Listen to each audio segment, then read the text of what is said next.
नमस्कार। आज का मोटिवेशनल वीडियो है किसी भी एग्ज़ाम की तैयारी से पूर्व, चाहे वो क्लास का एग्ज़ाम हो, कॉलेज का एग्ज़ाम हो या कंपटीशन का एग्ज़ाम हो, उसकी तैयारी से पूर्व जो आ, पढ़ने का जो तरीका है वो किस तरीके का होना चाहिए, किस तरीके से किसी चीज़ की तैयारी करना चाहिए। तो सबसे पहले क्या करना चाहिए, पहले जो भी कोर्स है, यानी कोर्स में आपको यदि आप किसी स्कूल से जुड़े हैं या कॉलेज से जुड़े हैं तो वहाँ पर तो, और रेगुलर कॉलेज से जुड़े हैं तो वहाँ पर एक आपका कंप्लीट जो है वो कोर्स बना करके दिया होता है कि 1 मंथ में कितना करना है, सेकंड में करना है, थर्ड में करना है, फोर्थ में करना है।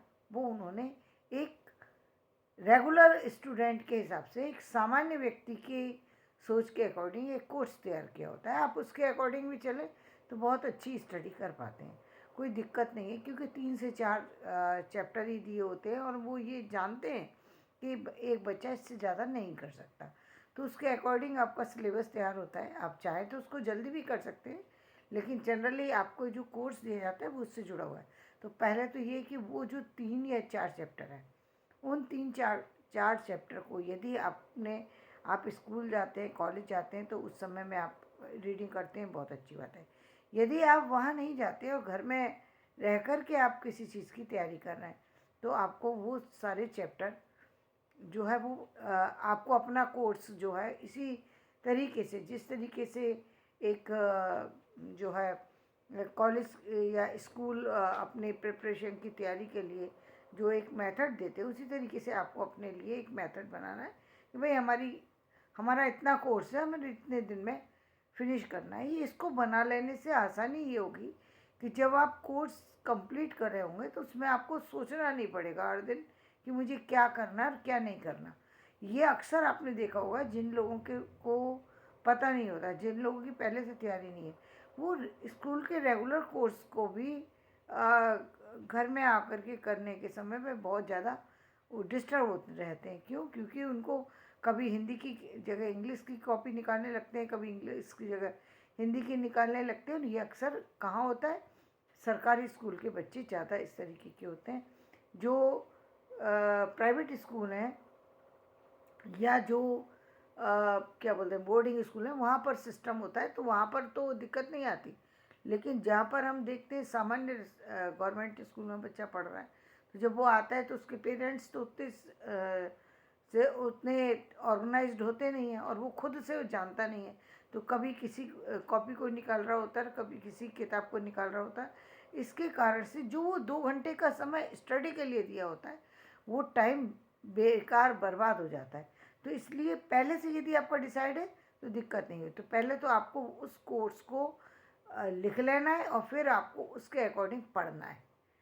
पढ़ने के बाद आपको क्या करना है, आप पढ़ने के आपने पढ़ तो लिया, आपने एक तरीके से आपने 3 घंटे 4 घंटे आपने पढ़ा, लेकिन पढ़ने भर से बात ख़त्म नहीं हो जाती है। आपने जो कुछ पढ़ा है उसमें से आपको याद कितना रह गया, इसको आप कैसे चेक करेंगे। तो भाई आपने यदि ये डिसाइड किया कि 3 दिन में मुझे एक चैप्टर करना है, तो इसका मतलब 2 दिन तो आप अपने चैप्टर की तैयारी को करें और तीसरे दिन उसको अब दोहराएं कि उस चैप्टर में से कौन कौन सी चीज़ें आपको आई हैं और कौन सी नहीं आई। यदि आप दोहराते हैं और आपको वो चैप्टर याद नहीं हुआ है, इनकेस याद भी हो सकता है और याद नहीं भी हो सकता है, यदि वो आपकी तैयारी पूरी नहीं है तो इसका मतलब उसको दोबारा से रीडिंग करने की ज़रूरत है।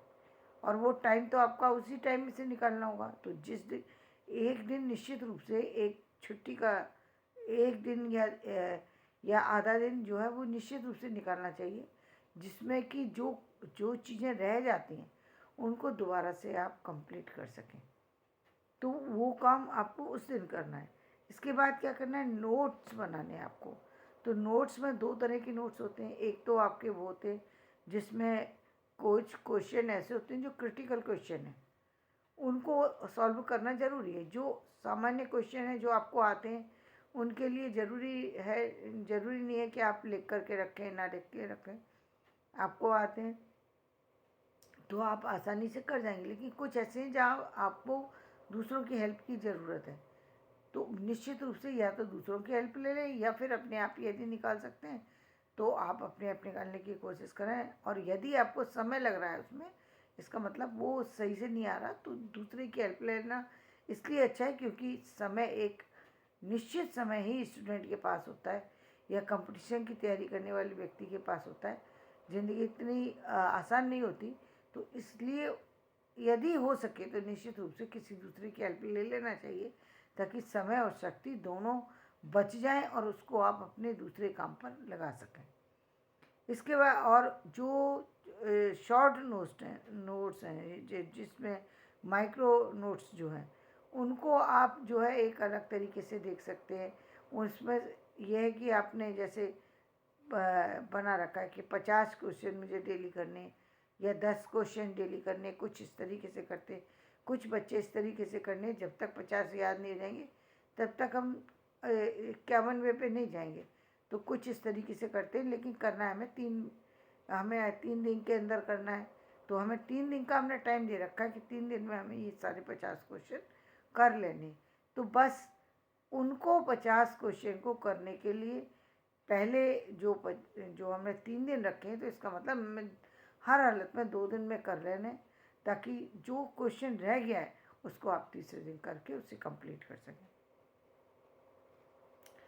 और इससे अधिक अच्छी बात क्या होती है कि आपने जो कुछ सीखा है, यदि आप हो सके तो अपने साथियों को पढ़ाइए, अपने मित्रों को पढ़ाइए, किसी अन्य व्यक्ति की मदद कर सकते तो मदद कर दीजिए, किसी अन्य क्लास के स्टूडेंट की मदद कर सकते हैं, उसको उसकी हेल्प कर दीजिए। इससे क्या होगा, जो आपने याद किया है वो आपको स्थायी हो जाएगा। क्योंकि दूसरों को पढ़ाने के लिए व्यक्ति को सजगता की भी ज़रूरत होती है और ज़्यादा तैयारी की भी ज़रूरत होती है। इसलिए आपकी तैयारी भी अच्छी हो जाएगी और आप ज़्यादा तरह से अच्छी तरीके से समझ पाएंगे कि आपको कितना आया है कितना नहीं आया है। और फिर उसके बाद जो है आपको कुछ खास प्रश्न जो है उसमें से सेलेक्ट करने चाहिए, उसमें से बनाना चाहिए। कि मतलब आपने देखा कि इसमें 5 क्वेश्चन बनाए हुए हैं, लेकिन आपको छठा क्वेश्चन लग रहा है कि इसमें आजकल तो ये प्रणाली दी भी जा रही है कि कुछ एक पर्टिकुलर पैराग्राफ दे दिया जाता है कि इस पर क्वेश्चन बनाइए, तो बच्चे उस पर क्वेश्चन बनाते हैं। कितने क्वेश्चन बन सकते हैं,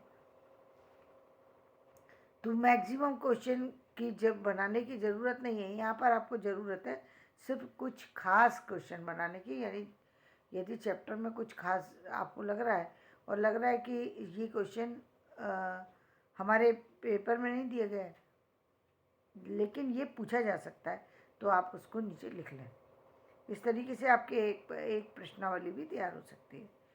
और इसके बाद जो सबसे ज़्यादा बड़ी ज़रूरत है वो ये है कि एक 6 दिन तक आप इसी प्रणाली को अपनाएं और 7वें दिन अपना पूरा जो वो जितना भी आपने किया है उसका टेस्ट जो है खुद लिख कर के कॉपी पर दें। प्रश्न पहले से उतार के रख लें या प्रश्न ना उतारें, यदि प्रश्न सिर्फ पढ़ लें और फिर बिना देखे आप उसके आंसर को लिखें, या प्रश्न पहले से लिख करके रख लें और फिर आप उसके आंसर को दें। इससे आपको पता लगेगा कि आप कितना जान पाए और कितना नहीं जान पाए। तैयारी आपकी बराबर होगी, कॉन्फिडेंस आपका बिल्ट हो जाएगा और इस तरह से जब आप परीक्षा देंगे तो ये बात पक्की है कि आपकी परसेंटेज तो अच्छी आएगी ही आएगी, साथ ही आपका भविष्य भी बहुत अच्छी तरीके से तैयार है। क्योंकि जो चीज़ लिख कर के तैयार की गई है, जो चीज़ चेक करने के बाद तैयार की गई, यानी आपने खुद को 2-3 बार चेक कर चुके हैं और अब आप जब निकल के आए हैं तो आप खरे सोना बन चुके हैं। जो आप बहुत कम संभावना है कि आप भविष्य में भी चीज़ों को भूलेंगे। भूल कौन जाता है, जिसको सिर्फ भ्रम होता है और लिखता भी नहीं है और सोचता उसको ओवर कॉन्फिडेंस में रहता है कि मुझे ये आता है, वो व्यक्ति हमेशा जो है पीछे रह जाता है। क्योंकि ओवर कॉन्फिडेंस उसको उसकी जो ताकत है उसको कहीं ना कहीं छीन लेता है। तो ओवर कॉन्फिडेंस में नहीं रहना है, बल्कि कॉन्फिडेंस में रहिए। कॉन्फिडेंस होना बहुत ज़रूरी है, क्योंकि कॉन्फिडेंस जब तक व्यक्ति को खुद पर नहीं होगा तब तक वो दूसरों अपना कोई काम सजगता पूर्वक नहीं कर सकता, अपने काम में 100% नहीं दे सकता, और 100% दे भी दे तो उसको खुद को विश्वास करना मुश्किल होता है कि मैंने सही किया या गलत किया। इसको अपने कॉन्फिडेंस को बनाए रखने के लिए, अपने सारी चीज़ों को बनाए रखने के लिए खुद जो आपने अनुमान से नहीं बल्कि खुद जो आपने सच्चाई से अपना निरीक्षण किया है, उससे अच्छा कोई निरीक्षण नहीं हो सकता है। क्योंकि यदि आपने अपने अंक ईमानदारी से 8 दिए तो निश्चित रूप से आपके 10 अंक आ सकते हैं, क्योंकि आपने कहीं ना कहीं अपने आप को सही ढंग से परखा है और तराशा है। तो इस तरीके से जब आप जीवन में आगे बढ़ेंगे तो आप देखेंगे कि आप दूसरे लोगों से भिन्न बन गए, और आपके अंदर योग्यता भी जो है वो ठोस योग्यता है, उस पर कोई उंगली नहीं उठा सकता। तो धन्यवाद। मेरा वीडियो पसंद आए तो इसे लाइक करें, शेयर करें, सब्सक्राइब करें।